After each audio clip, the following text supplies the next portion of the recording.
TDP అధినేత చంద్రబాబు కేసుల వ్యవహారంలో ఉత్కంఠ కొనసాగుతోంది. స్కిల్ స్కామ్ దగ్గర నుంచి ఇన్నర్ రింగ్ రోడ్డు స్కామ్, అంగళ్ళు ఘర్షణ వరకు అన్ని కేసులు కోర్టులో విచారణలో పెండింగ్లో ఉన్నాయి. ఇదిలా ఉంటే ఓటుకు నోటు కేసు కూడా మళ్లీ తెరపైకి వచ్చింది. ఈ క్రమంలోనే అక్టోబర్ 3, 4వ తేదీలు చంద్రబాబుకు చాలా కీలకం కానున్నాయి.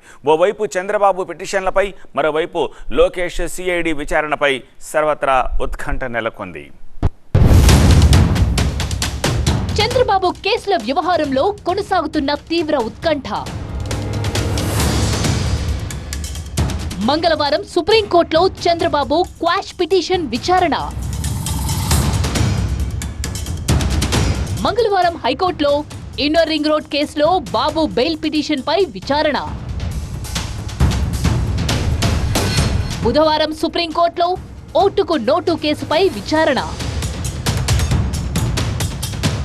బుధవారం హైకోర్టులో స్కిల్ స్కామ్ పై ఉండవల్లి పిటిషన్ విచారణ. గురువారం ఏసీబీ కోర్టులో స్కిల్ స్కామ్ కేసులో బాబు బెయిల్, కస్టడీ పిటిషన్ల విచారణ. అంగళ్ళు కేసులో చంద్రబాబు బెయిల్ పిటిషన్ పై హైకోర్టులో తీర్పు రిజర్వ్. బాబుకు బిగ్ డే. టీడీపీ అధినేత చంద్రబాబు కేసుల వ్యవహారంలో కోర్టులో పిటిషన్ల ఫైట్ కొనసాగుతుంది. కోర్టులో ఆయన వేస్తున్న పిటిషన్లపై ప్రతికూల తీర్పులే వస్తున్నాయి. స్కిల్ స్కామ్ దగ్గర నుంచి ఇన్నర్ రింగ్ రోడ్ స్కామ్, అంగళ్ళు దాడి వరకు అన్ని కేసులు కోర్టుల్లో విచారణలు పెండింగ్ లో ఉన్నాయి. ఈ క్రమంలో అక్టోబర్ 3, 4 తేదీలు చంద్రబాబుకు కీలక రోజులు కానున్నాయి. ఇప్పటికే చంద్రబాబుపై 3 కేసులు నమోదు కాగా మంగళవారం, బుధవారం చంద్రబాబు పిటిషన్లపై పలు కోర్టుల్లో విచారణ జరగనుంది. మంగళవారం సుప్రీంకోర్టు ముందుకు చంద్రబాబు క్వాష్ పిటిషన్ విచారణకు రానుంది.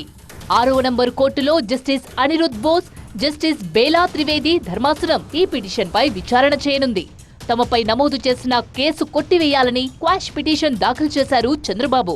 అయితే తనకు అవినీతి నిరోధక చట్టంలోని సెక్షన్ 17A వర్తిస్తుందని హైకోర్టులో పిటిషన్ వేశారు చంద్రబాబు.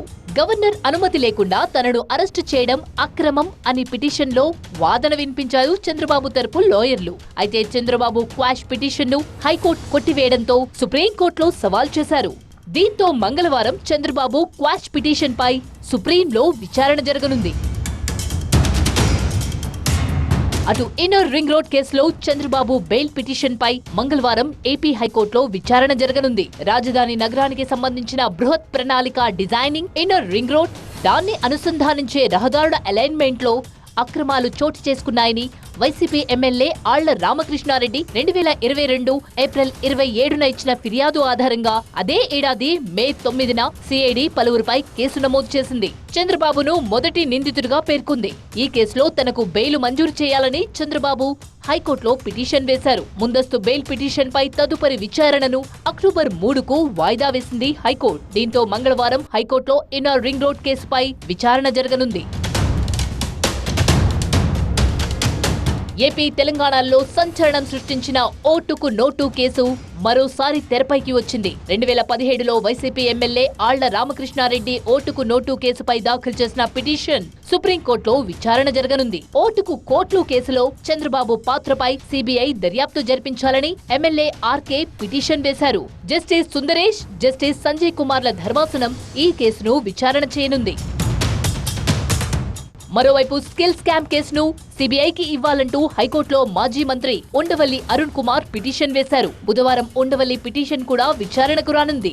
ఈ స్కిల్ స్కామ్ కేసులో బెయిల్, కస్టడీ పిటిషన్ల విచారణను ఏసీబీ కోర్టు అక్టోబర్ 5కు వాయిదా వేసింది. అలాగే అంగుళ్ళు అల్లర్ల కేసులోనూ బెయిల్ పిటిషన్ పై హైకోర్టు తీర్పు రిజర్వ్ చేసింది.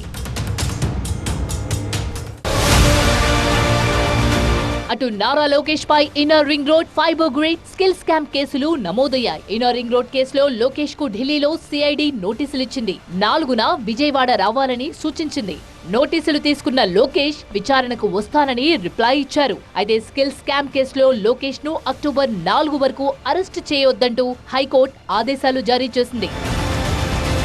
అటు హైకోర్టులో ఫైబర్ గ్రిడ్ కేసులో చంద్రబాబు ముందస్తు బెయిల్ పిటిషన్ వాయిదా పడగా ఇదే కేసులో అక్టోబర్ 4కు లోకేష్ పిటిషన్ ను వాయిదా వేసింది హైకోర్టు. అటు ఇన్నర్ రింగ్ రోడ్ కేసులో టీడీపీ నేత మాజీ మంత్రి నారాయణకు మరోసారి నోటీసులిచ్చింది.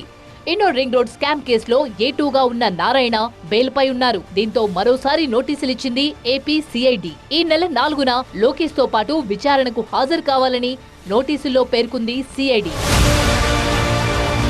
మొత్తానికి కేసుల మీద కేసులు, వరుస పిటిషన్లు, విచారణలతో చంద్రబాబుకు బెయిలా, జైలా అనే ఉత్కంఠ నెలకొంది.